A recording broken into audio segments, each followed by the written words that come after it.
ಕರ್ನಾಟಕ ರಾಜ್ಯ ಮುಕ್ತ ವಿಶ್ವವಿದ್ಯಾನಿಲಯವು 2023-24 ಜುಲೈ ಸಾಲಿನಿಂದ digital academic platform KSOU digital academic platform ಅಂತ ಒಂದು ಅಪ್ಲಿಕೇಶನನ್ನು ನಾವು ಲಾಂಚ್ ಮಾಡಿದ್ದೀವಿ. ವಿದ್ಯಾರ್ಥಿಗಳ ಹಿತದೃಷ್ಟಿಯಿಂದ ಸಂಪೂರ್ಣವಾಗಿ ಡಿಜಿಟಲೀಕರಣವನ್ನು ಮಾಡಿದ್ದೇವೆ. ವಿದ್ಯಾರ್ಥಿಗಳಿಗೆ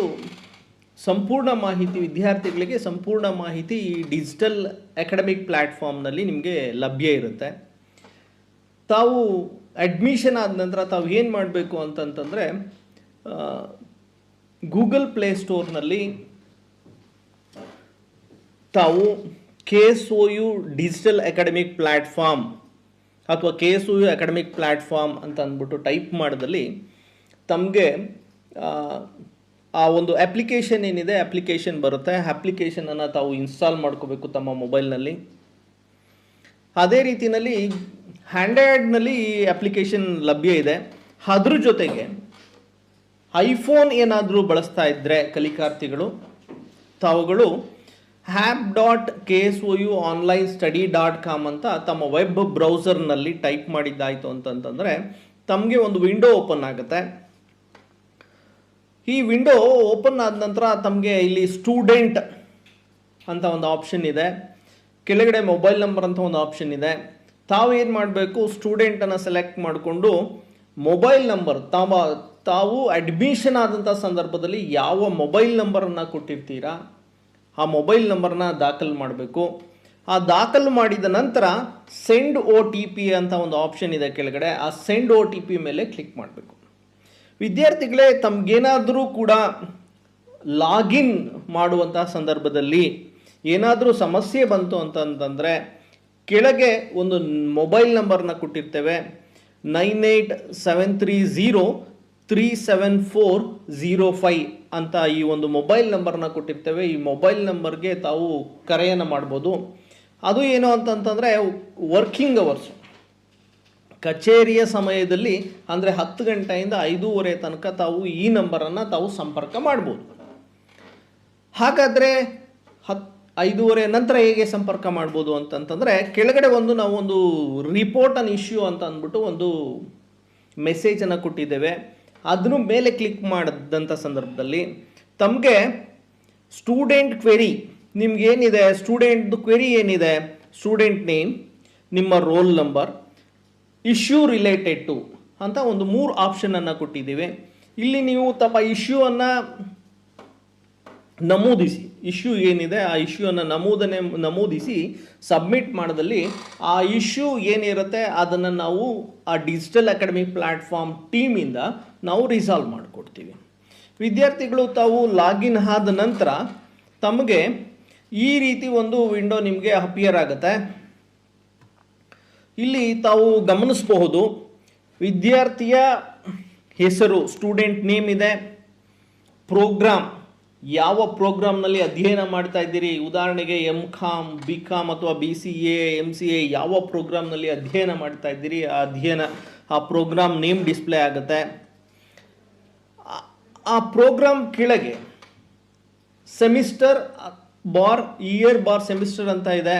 ತಾವು ಯಾವ ಸೆಮಿಸ್ಟರ್ನಲ್ಲಿ ಅಧ್ಯಯನ ಮಾಡ್ತಾ ಇದ್ದೀರಿ, ಉದಾಹರಣೆಗೆ ಮೊದಲನೇ ಸೆಮಿಸ್ಟರ್ನಲ್ಲಿ ಅಧ್ಯಯನ ಮಾಡ್ತಾ ಇದ್ದರೆ 1 ಅಂತ ಡಿಸ್ಪ್ಲೇ ಆಗುತ್ತೆ, ಎರಡನೇ ಸೆಮಿಸ್ಟರ್ನಲ್ಲಿ ಅಧ್ಯಯನ ಮಾಡ್ತಾ ಇದ್ದರೆ 2 ಅಂತ ಡಿಸ್ಪ್ಲೇ ಆಗುತ್ತೆ. ನೆಕ್ಸ್ಟು ವಿದ್ಯಾರ್ಥಿಗಳಿಗೆ ಅತಿ ಮುಖ್ಯವಾಗಿ ಬೇಕಾಗಿರ್ತಕ್ಕಂಥದ್ದು ಸೆಲ್ಫ್ ಲರ್ನಿಂಗ್ ಮೆಟೀರಿಯಲ್ಸ್, ಸ್ವಯಂ ಕಲಿಕಾ ಸಾಮಗ್ರಿ ಅಂತ ಹೇಳ್ತೀವಿ. ಈ ಸ್ವಯಂ ಕಲಿಕಾ SLM ರೆಪಾಸಿಟ್ರಿ ಅಂತ ಒಂದು ಆಪ್ಷನ್ ಇದೆ. ತಮಗೆ ಎರಡನೇ ಇದರಲ್ಲಿ ಬಾಕ್ಸ್ ಕಾಣಿಸ್ತಾ ಇದೆ, ಅಲ್ಲಿ SLM ರೆಪಾಸಿಟ್ರಿ ಅಂತ ಆಪ್ಷನ್ ಇದೆ. ಆ SLM ರೆಪಾಸಿಟ್ರಿ ಮೇಲೆ ತಾವು ಕ್ಲಿಕ್ ಮಾಡಿದಾಯಿತು ಅಂತಂತಂದರೆ ತಮಗೆ ತಾವು ಮೊದಲನೇ ಸೆಮಿಸ್ಟರ್ನಲ್ಲಿ ತಮಗೆ ಯಾವ ಸ್ವಯಂ ಕಲಿಕಾ ಸಾಮಗ್ರಿಗಳಿದೆ ಎಲ್ಲವೂ ಕೂಡ PDF ಫಾರ್ಮ್ಯಾಟ್ನಲ್ಲಿ ಲಭ್ಯ ಇರುತ್ತೆ. PDF ಫಾರ್ಮ್ಯಾಟ್ನಲ್ಲಿ ಲಭ್ಯ ಇರುತ್ತೆ. ತಾವು ಅದ್ರ ಮೇಲೆ ಕ್ಲಿಕ್ ಮಾಡಿದ್ರೆ ತಮಗೆ ಆಪ್ಷನ್ ಬರುತ್ತೆ, ವ್ಯೂ ಆ್ಯಂಡ್ ಡೌನ್ಲೋಡ್ ಅಂತ ಒಂದು ಆಪ್ಷನ್ ಇದೆ. ತಾವು ವ್ಯೂ ಬೇಕಾದರೂ ಮಾಡ್ಕೊಳ್ಬೋದು ಅಥವಾ ಡೌನ್ಲೋಡ್ ಬೇಕಾದರೂ ಮಾಡ್ಕೊಳ್ಬೋದು. ವ್ಯೂ ಮೇಲೆ ಕ್ಲಿಕ್ ಮಾಡ್ತಾಯಿತು ಅಂತಂದರೆ ಡೈರೆಕ್ಟಾಗಿ ನಿಮಗೆ PDF ಫಾರ್ಮ್ಯಾಟ್ನಲ್ಲಿ ಅದು ಓಪನ್ ಆಗುತ್ತೆ. ಅಥವಾ ಡೌನ್ಲೋಡ್ ಬೇಕು ಅಂತಂದರೆ ತಾವು ಡೌನ್ಲೋಡ್ ಕೂಡ ಮಾಡ್ಕೊಳ್ಬಹುದು. ಓಕೆ, ಸೊ ನೆಕ್ಸ್ಟು ಅದೇ ರೀತಿಯಲ್ಲಿ ಆ ವಿಷಯಕ್ಕೆ ಸಂಬಂಧಿಸಿದಂತೆ ಯಾವುದಾದ್ರೂ ವಿಡಿಯೋ ಇತ್ತು ಅಂತಂತಂದರೆ, ಅಂದರೆ ಕ್ಲಾಸ್ ವಿಡಿಯೋ ಇತ್ತು ಅಂತಂತಂದರೆ ಆ ವಿಡಿಯೋ ಕೂಡ, ಕ್ಲಾಸ್ ರೆಕಾರ್ಡಿಂಗ್ ವಿಡಿಯೋ ಕೂಡ ಇಲ್ಲಿ ಲಭ್ಯ ಇರುತ್ತೆ. ಅದ್ರ ಮೇಲೆ ಕ್ಲಿಕ್ ಮಾಡ್ತು ಅಂದರೆ ಡೈರೆಕ್ಟಾಗಿ ಪ್ಲೇ ಅಂತ ಒಂದು ಆಪ್ಷನ್ ಇದೆ. ಆ ಪ್ಲೇ ಮೇಲೆ ಕ್ಲಿಕ್ ಮಾಡ್ತು ಅಂತಂದರೆ ತಮಗೆ ಆ ವಿಡಿಯೋ ಪ್ಲೇ ಆಗುತ್ತೆ. ಈ ರೀತಿಯಲ್ಲಿ ವಿದ್ಯಾರ್ಥಿಗಳಿಗೆ ತಮಗೆ ಆ ವಿಡಿಯೋ, ಆ ಸಂಬಂಧಪಟ್ಟಂತಹ ರೆಕಾರ್ಡಿಂಗ್, ಕ್ಲಾಸ್ ರೆಕಾರ್ಡಿಂಗ್ ಇತ್ತು ಅಂತಂದರೆ ಕ್ಲಾಸ್ ರೆಕಾರ್ಡಿಂಗ್ನ ಅಪ್ಲೋಡ್ ಆಗಿರುತ್ತೆ. ಆ ರೆಕಾರ್ಡಿಂಗ್ ವಿಡಿಯೋ ತಮಗೆ ಇಲ್ಲಿ ಪ್ಲೇ ಆಗುತ್ತೆ. ಸೊ ಮತ್ತೆ ನೀವು ಹೋಮ್ ಮೇಲೆ ಕ್ಲಿಕ್ ಮಾಡಿ. ಸೊ ಅದಾದಮೇಲೆ ನಿಮಗೆ SLM ರೆಪಾಸಿಟರಿ. ಸೊ ಅದೇ ರೀತಿ ಕ್ವಶನ್ ಪೇಪರ್ ಅಂತ ಒಂದು ಆಪ್ಷನ್ ಇದೆ. ಕ್ವಶನ್ ಪೇಪರ್ ಏನು ಅಂತಂತಂದರೆ, ಎಷ್ಟೋ ವಿದ್ಯಾರ್ಥಿಗಳು ಕೇಳ್ತಾರೆ, ಪ್ರತಿಯೊಬ್ಬರು ಏನು ಅಂತಂತಂದರೆ, ಸರ್ ನಾವು ಎಕ್ಸಾಮ್ ಪ್ರಿಪೇರ್ ಆಗಬೇಕು, ಓಲ್ಡ್ ಕ್ವಶನ್ ಪೇಪರ್ ಎಲ್ಲಿ ಸಿಗುತ್ತೆ ಅಂತ. ಸೊ ತಮಗೆ ಇಲ್ಲಿ ನೋಡಿ SLM ರೆಪಾಸಿಟರಿನಲ್ಲಿ ಕ್ವಶನ್ ಪೇಪರ್ ಅಂತ ಒಂದು ಆಪ್ಷನ್ ಇದೆ. ಕ್ವಶನ್ ಪೇಪರ್ ಮೇಲೆ ಕ್ಲಿಕ್ ಮಾಡಿದ್ರೆ PDF ಫಾರ್ಮ್ಯಾಟ್ನಲ್ಲಿ ನಾವು ಕ್ವಶನ್ ಪೇಪರನ್ನು ಅಪ್ಲೋಡ್ ಮಾಡಿದ್ದೀವಿ. ಏನು ನ್ಯೂ ಸಿಲೆಬಸ್ ಏನಿದೆ ತಮ್ಮದು CBCS ಚಾಯ್ಸ್ ಬೇಸ್ ಕ್ರೆಡಿಟ್ ಸಿಸ್ಟಮ್ದು ಸಿಲೆಬಸ್ ಕ್ವಶನ್ ಪೇಪರ್ ಏನಿದೆ, ಆ ಕ್ವಶನ್ ಪೇಪರನ್ನು ನಾವು ಇಲ್ಲಿ ಅಪ್ಲೋಡ್ ಮಾಡಿದ್ದೀವಿ. ಸೊ ತಾವು ಅದನ್ನು ಡೌನ್ಲೋಡ್ ಕೂಡ ಬೇಕಾದರೆ ಮಾಡ್ಕೊಳ್ಬೋದು, ಅಥವಾ ಡೈರೆಕ್ಟಾಗಿ ವ್ಯೂ ಕೂಡ ಬೇಕಾದರೆ ಮಾಡ್ಕೊಳ್ಬೋದು. ನೋಡಿ ಈ ರೀತಿ ನಿಮಗೆ ಡೌನ್ಲೋಡ್ ಅಥವಾ ವ್ಯೂ ಆಪ್ಷನ್ ಇದೆ. ಸೊ ತಾವು ಡೌನ್ಲೋಡ್ ಅಥವಾ ವ್ಯೂನ ಮಾಡ್ಕೊಳ್ಬೋದು. Go back. ವಿದ್ಯಾರ್ಥಿಗಳಿಗೆ ಎರಡನೇದು ಇಂಪಾರ್ಟೆಂಟ್ ಆಗಿ ಏನು ಅಂತಂದರೆ ಅಸೈನ್ಮೆಂಟ್ಸು, ಆಂತರಿಕ ನಿಬಂಧನೆಗಳು 20 ಅಂಕಗಳಿಗಿರುತ್ತೆ. ಆಂತರಿಕ ನಿಬಂಧನೆಗಳಲ್ಲಿ ಮುಖ್ಯವಾಗಿ ಇಲ್ಲಿ ಏನಂತಂತಂದರೆ, ಈಗ ಮುಂಚೆ ಎಲ್ಲ ಏನು ಅಂತಂದರೆ ಎಲ್ಲ ಬರೆದು ನಾವು ಪೋಸ್ಟಲ್ಲಿ ಕಳಿಸ್ತಾ ಇದ್ವು. ಅದು ತುಂಬ ಸಮಸ್ಯೆ ಆಗ್ತಾಯಿತ್ತು. ಯಾವ ರೀತಿ ಸಮಸ್ಯೆ ಅಂತಂದರೆ, ತಾವು ಅಡ್ರೆಸ್ನ ಬರೆದು ಕಳಿಸ್ತಾ ಇದ್ರಿ, ಅದು ಯಾವುದೋ ಡಿಪಾರ್ಟ್ಮೆಂಟ್ ರೀಚ್ ಆಗ್ತಾಯಿತ್ತು, ಸಂಬಂಧಪಟ್ಟ ಡಿಪಾರ್ಟ್ಮೆಂಟ್ಗೆ ರೀಚ್ ಆಗ್ತಾ ಇರಲಿಲ್ಲ. ಎಷ್ಟೋ ವಿದ್ಯಾರ್ಥಿಗಳಿಗೆ ಆಂತರಿಕ ಅಂಕಗಳು ತಮ್ಮ ಅಂಕಪಟ್ಟಿಯಲ್ಲಿ ನಮೂದಾಗ್ತಾ ಇರಲಿಲ್ಲ. ವಿದ್ಯಾರ್ಥಿಗಳಿಗೆ ತುಂಬ ಸಮಸ್ಯೆ ಆಗ್ತಾ ಇತ್ತು. ಅದರಿಂದ ಆ ದೃಷ್ಟಿಯಿಂದ ಏನು ಮಾಡಿದ್ದೀವಿ, ಎಲ್ಲ ಆಂತರಿಕ ನಿಬಂಧನೆಗಳನ್ನು ಆನ್ಲೈನ್ನಲ್ಲೇ ತಮಗೆ ಅಪ್ಲೋಡ್ ಮಾಡೋದಕ್ಕೆ ಪ್ರಾವಿಷನ್ ಮಾಡಿದ್ದೀವಿ. ಮತ್ತು ಆನ್ಲೈನಲ್ಲಿ ಈಗ ತಾವು ಏನು ಅಡ್ಮಿಷನ್ ಆಗ್ತೀರಿ, ಅಡ್ಮಿಷನ್ ಆದಾಗ ತಮಗೆ ಅಸೈನ್ಮೆಂಟ್ಸ್ ಮೇಲೆ ಕ್ಲಿಕ್ ಮಾಡಿದ್ರೆ ತಮಗೆ ಒಂದು ಸೈಡಲ್ಲಿ ಅಸೈನ್ಮೆಂಟ್ಸ್ ಯಾವ್ಯಾವ್ದು ಅಪ್ಲೋಡ್ ಆಗಿದೆ ಅಂತ ಅನ್ನೋದು ಕೂಡ ಡಿಸ್ಪ್ಲೇ ಆಗುತ್ತೆ. ಯಾವ್ಯಾವ್ದು ಅಪ್ಲೋಡ್ ಆಗಿದೆ, ಸೊ ಆ ಅಸೈನ್ಮೆಂಟ್ಸ್ ಡೇಟ್ ಏನಿದೆ, ಪ್ರತಿಯೊಂದು ಕೂಡ ತಮಗೆ ಲಾಸ್ಟ್ ಡೇಟ್ ಏನಿದೆ ಅನ್ನೋದು ಕೂಡ ಡಿಸ್ಪ್ಲೇ ಆಗುತ್ತೆ. ಉದಾಹರಣೆಗೆ ಒಂದು ಸಬ್ಜೆಕ್ಟ್ಸ್ನ ಓಪನ್ ಮಾಡಿದ್ರೆ ತಾವು ನೋಡ್ಬೋದು ಇಲ್ಲಿ ಸ್ಕ್ರೀನ್ನಲ್ಲಿ ಲಾಸ್ಟ್ ಡೇಟು ಅಲ್ಲಿ ಡಿಸ್ಪ್ಲೇ ಆಗ್ತಾ ಇದೆ. 28/2/2025 ಅಂತ ಡಿಸ್ಪ್ಲೇ ಆಗ್ತಾ ಇದೆ ವಿದ್ಯಾರ್ಥಿಗಳೇ. ಸೊ ತಮಗೆ ಅಲ್ಲಿ ತನಕನೂ ಕೂಡ ನಿಮಗೆ ಅಸೈನ್ಮೆಂಟನ್ನು ಅಪ್ಲೋಡ್ ಮಾಡೋದಕ್ಕೆ ಪ್ರಾವಿಷನ್ ಇರುತ್ತೆ.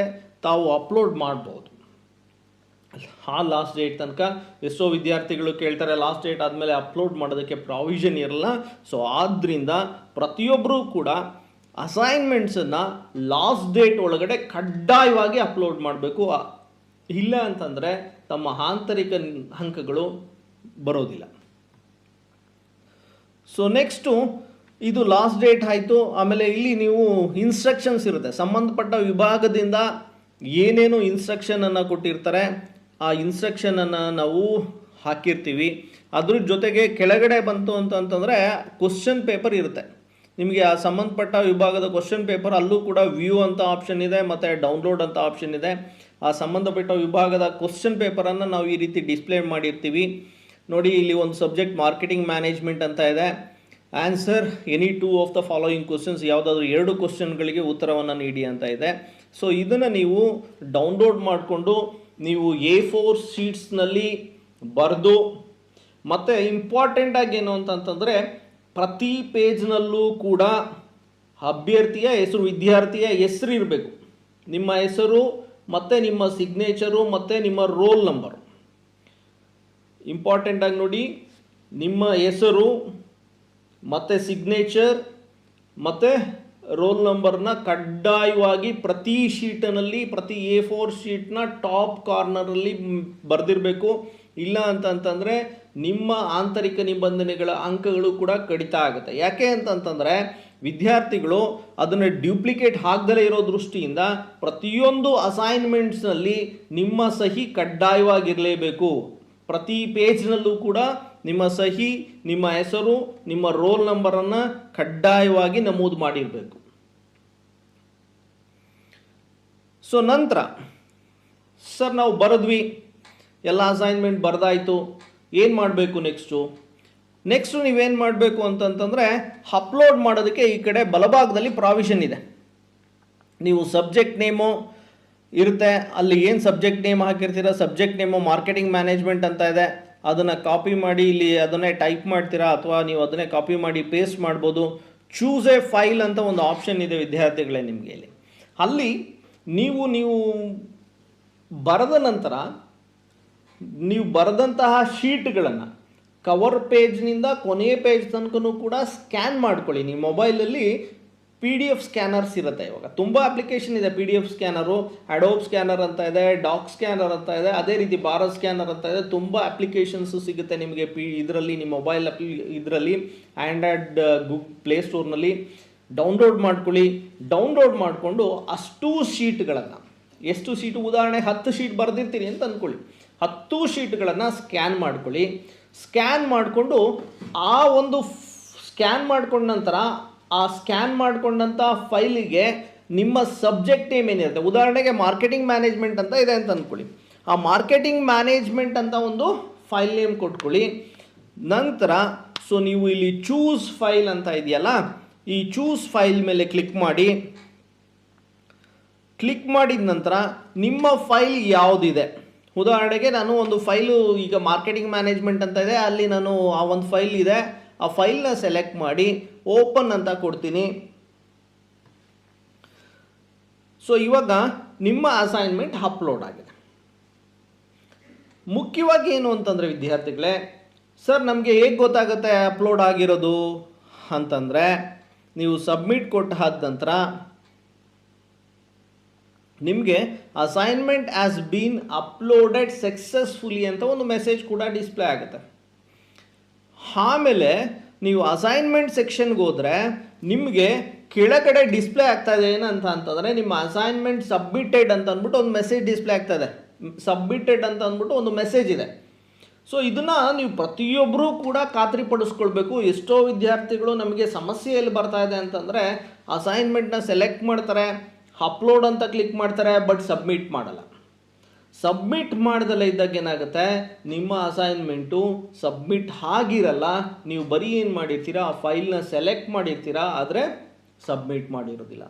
ಸೊ ಪ್ರತಿಯೊಬ್ಬರೂ ಕೂಡ ನಿಮ್ಮ ಅಸೈನ್ಮೆಂಟನ್ನು ಅಪ್ಲೋಡ್ ಮಾಡಬೇಕಾದ್ರೆ ಸಬ್ಮಿಟ್ ಬಟನ್ನ ಕ್ಲಿಕ್ ಮಾಡಿದ್ದೀವ ಅನ್ನೋದನ್ನು ಖಾತ್ರಿಪಡಿಸ್ಕೊಳ್ಳಿ, ಇನ್ಶ್ಯೂರ್ ಮಾಡ್ಕೊಳ್ಳಿ ನೀವು ಸಬ್ಮಿಟ್ ಬಟನ್ನ ಕ್ಲಿಕ್ ಮಾಡಿದ್ದೀರಾ ಅಂತ ಅಂದ್ಬಿಟ್ಟು. ಸೊ ಅದರ್ವೈಸ್ ಏನಾಗುತ್ತೆ, ನಿಮ್ಮ ಅಸೈನ್ಮೆಂಟ್ ಸಬ್ಮಿಟ್ ಆಗಿರಲ್ಲ, ಅಲ್ಲಿ ನಿಮಗೆ ಪೆಂಡಿಂಗ್ ಅಂತ ತೋರಿಸ್ತಾ ಇರುತ್ತೆ. ಈಗ ಒಂದು ಅಸೈನ್ಮೆಂಟ್ನ ತೋರಿಸ್ತೀವಿ ನೋಡಿ. ಸೊ ಇಲ್ಲಿ ಪೆಂಡಿಂಗ್ ಅಂತ ತೋರಿಸ್ತಾ ಇದೆ ನೋಡಿ, ಅಲ್ಲಿ ಕೆಳಗಡೆ ನೋಡ್ಬೋದು, ತಾವು ಗಮನಿಸಬಹುದು, ಪೆಂಡಿಂಗ್ ಅಂತ ತೋರಿಸ್ತಾರೆ. ಪೆಂಡಿಂಗ್ ಅಂತ ಅಂತಂದರೆ ಸಬ್ಮಿಟೇ ಆಗಿರಲ್ಲ ನಿಮ್ಮ ಅಸೈನ್ಮೆಂಟು. ಆದರೆ ವಿದ್ಯಾರ್ಥಿ ಏನು ಅಂದ್ಕೊಳ್ತಾರೆ, ನಾನು ಸೆಲೆಕ್ಟ್ ಮಾಡಿದೆ, ಆದರೆ ಸೆಲೆಕ್ಟ್ ಮಾಡಿದರೂ ಕೂಡ ಸಬ್ಮಿಟ್ ಬಟನನ್ನು ಕ್ಲಿಕ್ ಮಾಡಿರಲ್ಲ. ಆಗ ನಿಮಗೆ ಈ ರೀತಿ ಪೆಂಡಿಂಗ್ ಅಂತ ತೋರಿಸ್ತಾ ಇರುತ್ತೆ. ಸರ್ ಆಯಿತು, ಸಬ್ಮಿಟ್ ಆಯಿತು ನನ್ನ ಅಸೈನ್ಮೆಂಟು, ಮುಂದೆ ಇವ್ಯಾಲ್ಯೂಯೇಟ್ ಆಗಿದೆ ಅನ್ನೋದು ಹೇಗೆ ಗೊತ್ತಾಗುತ್ತೆ ನಿಮಗೆ? ನಿಮ್ಮ ಅಸೈನ್ಮೆಂಟ್ ಸಬ್ಮಿಟ್ ಆದ ನಂತರ ಸೊ ಅಲ್ಲಿ ಅಪ್ರೂವ್ಡ್ ಅಂತ ಒಂದು ಆಪ್ಷನ್ ಬರುತ್ತೆ. ಏನು ಬರುತ್ತೆ? ಅಪ್ರೂವ್ಡ್ ಅಂತ ಒಂದು ಆಪ್ಷನ್ ಬರುತ್ತೆ. ನಿಮ್ಮ ಅಸೈನ್ಮೆಂಟಲ್ಲಿ ಅಪ್ರೂವ್ಡ್ ಅಂತ ಇತ್ತು ಅಂತಂತಂದರೆ ಲಿಸ್ಟು ತೋರಿಸಿ.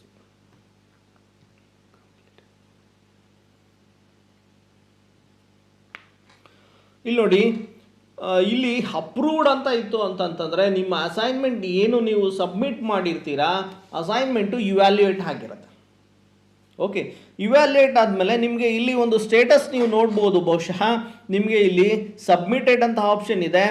ಸೊ ಅಂದರೆ ಸಬ್ಮಿಟೆಡ್ ಅಂತಂದರೆ ನೀವು ಅಸೈನ್ಮೆಂಟ್ನ ಸಬ್ಮಿಟ್ ಮಾಡಿದ್ರ, ಇನ್ನೂ ಇವ್ಯಾಲ್ಯೂಯೇಟ್ ಆಗಿಲ್ಲ. ಇವ್ಯಾಲ್ಯೂಯೇಟ್ ಆದಮೇಲೆ ಏನಂತ ಇರುತ್ತೆ, ಅಪ್ರೂವ್ಡ್ ಅಂತ ಒಂದು ಮೆಸೇಜ್ ಇರುತ್ತೆ. ಓಕೆ, ಸೊ ಅಥವಾ ಕಂಪ್ಲೀಟೆಡ್ ಅಂತ ಅಂದ್ಬಿಟ್ಟು ಮೆಸೇಜ್ ಇರುತ್ತೆ. ಓಕೆ, ಅಥವಾ ನಿಮಗೆ ಏನಾಗುತ್ತೆ, ಎಷ್ಟೋ ಸಂದರ್ಭಗಳಲ್ಲಿ ನೀವು ತಪ್ಪು ಉತ್ತರನ ನಮೂದು ಮಾಡಿರ್ತೀರಾ, ಅಥವಾ ಬೈ ಮಿಸ್ ಆಗಿ ತಾವು ಕ್ವಶನ್ ಪೇಪರನ್ನೇ ಅಪ್ಲೋಡ್ ಮಾಡಿರ್ತೀರಾ, ಅಥವಾ ಬೇರೆ ಡಾಕ್ಯುಮೆಂಟನ್ನು ಅಪ್ಲೋಡ್ ಮಾಡಿರ್ತೀರಾ. ಅಂಥ ಸಂದರ್ಭದಲ್ಲಿ ಇವ್ಯಾಲ್ಯೂಯೇಟರ್ ಏನು ಮಾಡ್ತಾರೆ ಅಂತಂದರೆ ಅಂಥ ಅಸೈನ್ಮೆಂಟ್ಸನ್ನು ರಿಜೆಕ್ಟ್ ಮಾಡ್ತಾರೆ. ರಿಜೆಕ್ಟ್ ಮಾಡಿದಾಗ ತಮಗೆ ಒಂದು ಮೆಸೇಜ್ ಕೂಡ ಬರುತ್ತೆ, your assignment has been rejected ಅಂತ ಅಂದ್ಬಿಟ್ಟು ನಿಮಗೆ ನಿಮ್ಮ ನಾರ್ಮಲ್ ಮೆಸೇಜು. ಸೊ ಏನು ನಾವು ಮೆಸೇಜ್ ಅಂತ ಏನು ಹೇಳ್ತಾ ಇದ್ದೀವಿ, ಮೊಬೈಲ್ ನಂಬರ್ಗೆ ನೀವು ಯಾವುದು ರಿಜಿಸ್ಟರ್ಡ್ ಮೊಬೈಲ್ ನಂಬರ್ ಇರುತ್ತೆ ಆ ರಿಜಿಸ್ಟರ್ಡ್ ಮೊಬೈಲ್ ನಂಬರ್ಗೆ ಒಂದು ನಾರ್ಮಲ್ ಮೆಸೇಜ್ ಬರುತ್ತೆ, dear KSOU student your assignment is rejected, visit KSOU app ಅಂತ ಒಂದು ಮೆಸೇಜ್ ಬರುತ್ತೆ. ಸೊ ಮುಂದಿನ ದಿನಗಳಲ್ಲಿ ನಾವು ಇದನ್ನು ಅಪ್ಗ್ರೇಡ್ ಮಾಡ್ತಾ ಇದ್ದೀವಿ. ಸೊ ಅದೇನಂತಂದರೆ ನಿಮಗೆ ವಾಟ್ಸಪ್ ಮೆಸೇಜೇ ಬರುತ್ತೆ ನೆಕ್ಸ್ಟು. ಏನಂತಂತಂದರೆ dear KSOU student your assignment has been rejected ಅಂತ ಅಂದ್ಬಿಟ್ಟು ನಿಮಗೆ ವಾಟ್ಸಪ್ ಮೆಸೇಜ್ ಬರುತ್ತೆ. ಈಗ ಪ್ರಸ್ತುತ ಏನು ಅಂತಂದರೆ ನಾರ್ಮಲ್ ಮೆಸೇಜ್ ಬರ್ತಾ ಇದೆ. ಸೊ ಇನ್ನು ಕೆಲವು ದಿನಗಳಲ್ಲಿ, ಮುಂದಿನ ಕೆಲವು ದಿನಗಳಲ್ಲಿ ಅದನ್ನು ವಾಟ್ಸಪ್ ಕೂಡ ಇಂಟಿಗ್ರೇಟ್ ಮಾಡ್ತಾ ಇದ್ದೀವಿ, ಆವಾಗ ವಾಟ್ಸಪ್ ಮೆಸೇಜೇ ಕೂಡ ಬರ್ತದೆ. ಸೊ ಈ ರೀತಿ ಮೆಸೇಜ್ ಬರುತ್ತೆ. ಈ ರೀತಿ ಮೆಸೇಜ್ ಬಂದಾಗ ತಾವೇನು ಮಾಡಬೇಕು ಅಂತಂತಂದರೆ ನೀವು ಅಸೈನ್ಮೆಂಟನ್ನು ಸರಿಯಾದ ಅಸೈನ್ಮೆಂಟ್ ಅಪ್ಲೋಡ್ ಆಗಿದೆಯಾ ಅನ್ನೋದನ್ನು ಚೆಕ್ ಮಾಡ್ಕೊಳ್ಬೇಕು. ಸರಿಯಾದ ಅಸೈನ್ಮೆಂಟ್ ಅಪ್ಲೋಡ್ ಆಗಿಲ್ಲ ಅಂದರೆ ನಿಮಗೆ ಕಾಮೆಂಟ್ ಹಾಕಿರ್ತಾರೆ. ಏನಂತ ಕಾಮೆಂಟ್ ಆಗಿರ್ತಾರೆ, ರಾಂಗ್ ಫೈಲ್ ಅಪ್ಲೋಡೆಡ್ ಅಂತ ಹಾಕಿರ್ಬೋದು, ಅಥವಾ ಇನ್ಕರೆಕ್ಟ್ ಆನ್ಸರ್ಸ್ ಅಂತ ಹಾಕಿರ್ಬೋದು. ಅವಾಗ ಏನು ಮಾಡಬೇಕು ತಾವು ವಿದ್ಯಾರ್ಥಿಗಳು, ನೀವು ಸರಿಯಾದ ಅಸೈನ್ಮೆಂಟ್ ಯಾವುದಿದೆ ಆ ಸರಿಯಾದ ಅಸೈನ್ಮೆಂಟನ್ನು ಸೆಲೆಕ್ಟ್ ಮಾಡಿ ಅಪ್ಲೋಡ್ ಮಾಡಬೇಕು. ಸರ್ ನಾನು ಅಪ್ಲೋಡ್ ಮಾಡಲಿಲ್ಲ ಅಂದರೆ ಸಮಸ್ಯೆ ಏನಾಗುತ್ತೆ, ನಿಮ್ಮ ಆಂತರಿಕ ಅಂಕಗಳು ಇವ್ಯಾಲ್ಯೂಯೇಷನ್ ಎಕ್ಸಾಮಿನೇಷನ್ಗೆ ಪರಿಗಣನೆ ಆಗೋದಿಲ್ಲ, ನೀವು ನಿಮ್ಮ ಆಂತರಿಕ ಅಂಕಗಳನ್ನು ಕಳೆದುಕೊಳ್ತೀರಾ.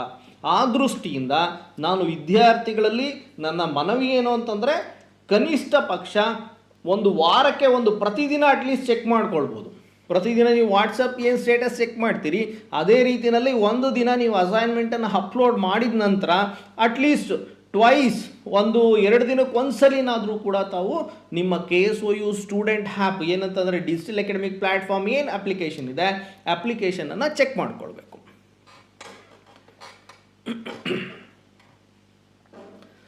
ಸೊ ನೆಕ್ಸ್ಟು ಆನ್ಲೈನ್ ಕ್ಲಾಸಸ್ ಇರುತ್ತೆ. ಆನ್ಲೈನ್ ಕ್ಲಾಸಸ್ಸು ಕೂಡ ನಿಮಗೆ ಏನು ಆನ್ಲೈನ್ ಕ್ಲಾಸಸ್ ಇರುತ್ತೆ, ಆನ್ಲೈನ್ ಕ್ಲಾಸಸ್ಸು ನಿಮಗೆ ಕ್ರಿಯೇಟ್ ಆಗಿದ ತಕ್ಷಣ ಪ್ರತಿ ವಿದ್ಯಾರ್ಥಿಗೆ ಅಲರ್ಟ್ ಬರುತ್ತೆ. ಅಲರ್ಟ್ ಹೇಗಿರುತ್ತೆ ಅಂತಂತಂದರೆ ನೀವು ಆನ್ಲೈನ್ ಕ್ಲಾಸಲ್ಲಿ ಹೋದರೆ ಕ್ಲಿಕ್ ಮಾಡಿಕೊಂಡ್ರೆ ಸೊ ಇಲ್ಲಿ ಒಂದು ಕ್ರಿಯೇಟ್ ಆ್ಯಕ್ಟಿವ್ ಅಂತ ಆಪ್ಷನ್ ಇದೆ ನೋಡಿ. ಆ್ಯಕ್ಟಿವ್ ಕ್ಲಾಸಸ್ಸು ಅಂದರೆ ಈಗ ಕ್ರಿಯೇಟ್ ಆಗಿದೆ, ಈಗ ಕ್ಲಾಸ್ ಇದೆ, ಆ ಕ್ಲಾಸು ಕ್ರಿಯೇಟ್ ಆಗಿದೆ. ಯಾವಾಗಿದೆ ನೋಡಿ, 23/12/2024 2:30 PM ಒಂದು ಕ್ಲಾಸು ಶೆಡ್ಯೂಲ್ ಆಗಿದೆ. ಸೊ ನೀವು ಆ ಕ್ಲಾಸ್ಗೆ ಜಾಯಿನ್ ಆಗಬೇಕು ಅಂತಂದರೆ ಅಲ್ಲೇ ನಿಮಗೆ ಒಂದು ಜಾಯಿನ್ ಅನ್ನೋ ಒಂದು ಬಟನ್ ಇದೆ. ಆ ಜಾಯಿನ್ ಮೇಲೆ ಕ್ಲಿಕ್ ಮಾಡಿದ್ರೆ ನೀವು ಲೈವ್ ಕ್ಲಾಸ್ಗೆ ಜಾಯಿನ್ ಆಗ್ಬೋದು. ಲೈವ್ ಕ್ಲಾಸ್ಗೆ ನಿಮ್ಮ ಹೆಸರನ್ನು ನಮೂದಿಸಿ ನೀವು ಅದಕ್ಕೆ ಜಾಯಿನ್ ಆಗ್ಬೋದು. ಜಾಯಿನ್ ಆದ ನಂತರ ನಿಮ್ಮ ಕ್ಲಾಸ್ ಆನ್ಲೈನ್ ಕ್ಲಾಸ್ ಏನಿದೆ ಆನ್ಲೈನ್ ಕ್ಲಾಸ್ನ ನೀವು ಅಟೆಂಡ್ ಮಾಡ್ಬೋದು. ಸರ್ ನನಗೆ ಎಷ್ಟೋ ವಿದ್ಯಾರ್ಥಿಗಳು ಕೇಳ್ತಾರೆ, ಸರ್ ನಾವು ವರ್ಕಿಂಗ್ ಇದ್ದೀವಿ ಆನ್ಲೈನ್ ಕ್ಲಾಸ್ನ ಅಟೆಂಡ್ ಮಾಡೋಕ್ಕಾಗಲ್ಲ ಅಂತಂತಂದರೆ ಸೊ ನಮ್ಮಲ್ಲಿ ಮೆಜಾರಿಟಿ ಆಫ್ ದ ಕ್ಲಾಸಸ್ಸು ನಾವು ಏನು ಮಾಡ್ತೀವಿ, ರೆಕಾರ್ಡಿಂಗ್ ಆಗುತ್ತೆ. ಆ ರೆಕಾರ್ಡಿಂಗ್ ಸೆಷನ್ನು ಕೂಡ ನಿಮಗೆ ಕಂಪ್ಲೀಟೆಡ್ ಅಂತ ಒಂದು ಬಟನ್ ಇದೆ ನೋಡಿ, ಅಲ್ಲಿ ಆ ಕಂಪ್ಲೀಟೆಡ್ ಬಟನ್ ಮೇಲೆ ಕ್ಲಿಕ್ ಮಾಡಿದ್ರೆ ಇಲ್ಲಿ ಸೊ ನಿಮಗೆ ರೆಕಾರ್ಡೆಡ್ ವಿಡಿಯೋ ಇದೆ. ರೆಕಾರ್ಡೆಡ್ ವಿಡಿಯೋ ಅಂತ ಅಂದ್ಬಿಟ್ಟು ಒಂದು ಆಪ್ಷನ್ ಕಾಣಿಸ್ತದೆ, ಅದ್ರ ಮೇಲೆ ಕ್ಲಿಕ್ ಮಾಡಿದ್ರೆ ನೀವು ರೆಕಾರ್ಡೆಡ್ ವಿಡಿಯೋನು ಕೂಡ ತಾವು ನೋಡ್ಬೋದು.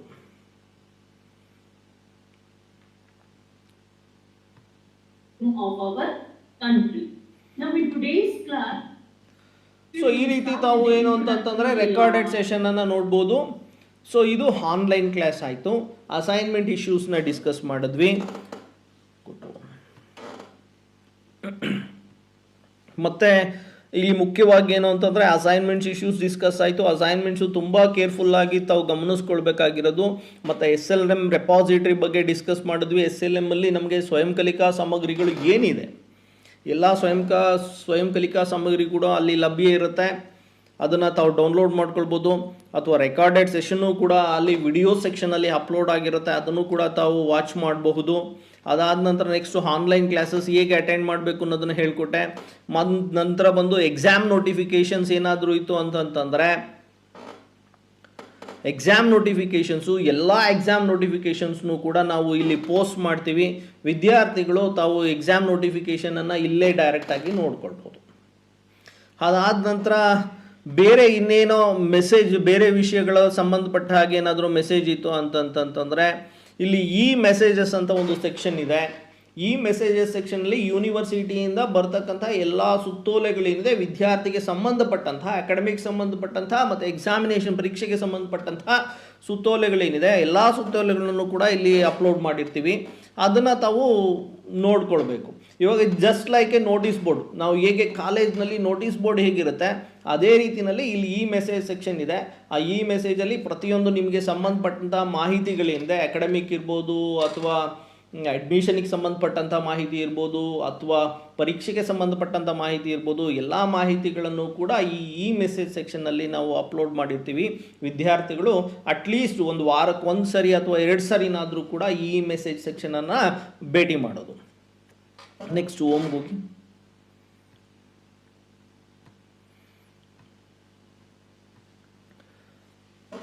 ಮತ್ತು ಕೆಳಗಡೆ ಒಂದು ಆಪ್ಷನ್ ಇದೆ, ನೋ ಯುವರ್ ಸಬ್ಜೆಕ್ಟ್ಸ್ ಅಂತ ಅಂದ್ಬಿಟ್ಟು. ಎಷ್ಟೋ ವಿದ್ಯಾರ್ಥಿಗಳಿಗೆ ಸಮಸ್ಯೆ ಏನು ಅಂತಂತಂದರೆ ಅವ್ರು ಯಾವ ಸಬ್ಜೆಕ್ಟ್ಸ್ ತೊಗೊಂಡಿರ್ತೀವಿ ಅನ್ನೋದೇ ಗೊತ್ತಿರೋದಿಲ್ಲ. ಇಲ್ಲಿ ಹಾರ್ಡ್ ಕೋರ್ ಮತ್ತು ಸಾಫ್ಟ್ ಕೋರ್ ಮತ್ತು ಓಪನ್ ಎಲೆಕ್ಟಿವ್ ಸಬ್ಜೆಕ್ಟ್ಸ್ ಇರುತ್ತೆ. ಅದರಿಂದ ಏನು ಅಂತಂದರೆ ಎಷ್ಟೋ ವಿದ್ಯಾರ್ಥಿಗಳು ಸಬ್ಜೆಕ್ಟ್ಸ್ನ ಯಾವುದು ಚೂಸ್ ಮಾಡಿರ್ತೀವಿ ಅಡ್ಮಿಷನ್ ಟೈಮಲ್ಲಿ ಅನ್ನೋದನ್ನು ಮರ್ತುಬಿಟ್ಟಿರ್ತಾರೆ. ಹಾಗಾದರೆ ಆ ಸಬ್ಜೆಕ್ಟ್ಸ್ ಯಾವುದು ತಿಳ್ಕೋಬೇಕು ಅಂತಂದರೆ ನೋ ಯುವರ್ ಸಬ್ಜೆಕ್ಟ್ಸ್ ಅಂತ ಇದೆ. ಅಲ್ಲಿ ಹೋಗಿ ಕ್ಲಿಕ್ ಮಾಡಿದ್ರೆ ಸೊ ನೀವು ಅಲ್ಲಿ ಒಂದು ಆಪ್ಷನ್ ಬರುತ್ತೆ. ನೀವು ನಿಮ್ಮ ರೋಲ್ ನಂಬರನ್ನು ಹಾಕಿ ನೀವು ಶೋ ಅಂತ ಕ್ಲಿಕ್ ಮಾಡಿದ್ರೆ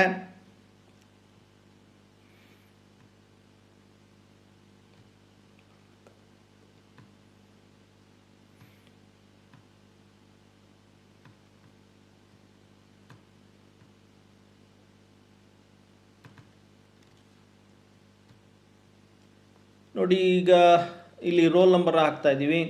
ರೋಲ್ ನಂಬರನ್ನ ಹಾಕಿ ಶೋ ಅಂತ ಕ್ಲಿಕ್ ಮಾಡಿದ್ರೆ ತಮಗೆ ಆ ವಿದ್ಯಾರ್ಥಿ ಯಾವ ಆಪ್ಷನ್ಸ್, ಯಾವ ಸಬ್ಜೆಕ್ಟ್ಸ್ಗಳನ್ನು ತೊಗೊಂಡಿರ್ತಾರೆ ಅದು ಡಿಸ್ಪ್ಲೇ ಆಗುತ್ತೆ. ಮೊದಲನೇ ಸೆಮಿಸ್ಟರ್ನಲ್ಲಿ ಯಾವ ಸಬ್ಜೆಕ್ಟ್ಸ್ ಇದೆ, 2ನೇ ಸೆಮಿಸ್ಟ್ರಲ್ಲಿ ಯಾವ ಸಬ್ಜೆಕ್ಟ್ಸನ್ನು ಆಯ್ಕೆ ಮಾಡ್ಕೊಂಡಿದ್ದಾರೆ, ಸಾಫ್ಟ್ ಕೋರ್ ಆಗಿ ಅಥವಾ ಓಪನ್ ಎಲೆಕ್ಟಿವ್ ಆಗಿ ಅನ್ನೋ ಮಾಹಿತಿಯನ್ನು ನೀವು ಇಲ್ಲಿ ತೊಗೊಳ್ಬೋದು. ವಿದ್ಯಾರ್ಥಿಗಳೇ, ಇಷ್ಟು ಮಾಹಿತಿಯನ್ನು ನಾನು ಡಿಜಿಟಲ್ ಅಕಾಡೆಮಿಕ್ ಪ್ಲ್ಯಾಟ್ಫಾರ್ಮ್ಗೆ ಸಂಬಂಧಪಟ್ಟ ಹಾಗೆ ಕೊಟ್ಟಿದ್ದೀನಿ. ಇನ್ನೂ ಏನಾದರೂ ತಮಗೆ ಸಂದೇಹಗಳಿದ್ದಲ್ಲಿ, ಅಪ್ಲಿಕೇಶನ್ ಬಳಕೆ ಬಗ್ಗೆ ತಮಗೆ ಸಂದೇಹಗಳಿದ್ದಲ್ಲಿ ತಾವು ಈ ಕೆಳಗೆ ಕೊಟ್ಟಿರ್ತಕ್ಕಂಥ ಒಂದು ಮೊಬೈಲ್ ನಂಬರ್ ಏನಿದೆ, ಅಪ್ಲಿಕೇಶನ್ನಲ್ಲಿ ವಿದ್ಯಾರ್ಥಿಗಳಿಗೆ ತಮಗೆ ಮೊಬೈಲ್ ನಂಬರ್ ಒಂದು ಡಿಸ್ಪ್ಲೇ ಆಗುತ್ತೆ. ಆ ಮೊಬೈಲ್ ನಂಬರ್ಗೆ ತಾವು ಕರೆಯನ್ನು ಮಾಡ್ಬೋದು. ಅಥವಾ ರಿಪೋರ್ಟ್ ಆನ್ ಇಶ್ಯೂ ಅಂತ ಒಂದು ಆಪ್ಷನ್ ಇದೆ, ಅಲ್ಲೂ ಕೂಡ ತಾವು ಕ್ಲಿಕ್ ಮಾಡಿ ಅಲ್ಲೂ ಕೂಡ ಅಲ್ಲಿ if you are facing any problems submit this form ಅಂತ ಒಂದು ಆಪ್ಷನ್ನು ಸ್ಕ್ರಾಲಿಂಗ್ ಮೆಸೇಜ್ ಡಿಸ್ಪ್ಲೇ ಆಗ್ತಾ ಇರುತ್ತೆ. ಆ ಮೆಸೇಜ್ ಮೇಲೆ ಕ್ಲಿಕ್ ಮಾಡಿದಾಗ ತಮ್ಮ ಇಶ್ಯೂ ಏನಿದೆ ಆ ಇಶ್ಯೂವನ್ನು ತಾವು ನಮೂದಿಸಿ ನಮಗೆ ಸೆಂಡ್ ಮಾಡಿದ್ರೆ, ಸಬ್ಮಿಟ್ ಮಾಡಿದ್ರೆ ನಾವು ಅದಕ್ಕೆ ಆದಷ್ಟು ಬೇಗ ಪರಿಹಾರವನ್ನು ಕೊಡೋದಕ್ಕೆ ಪ್ರಯತ್ನ ಪಡ್ತೀವಿ. ಧನ್ಯವಾದ ವಿದ್ಯಾರ್ಥಿಗಳೇ. Thank you very much.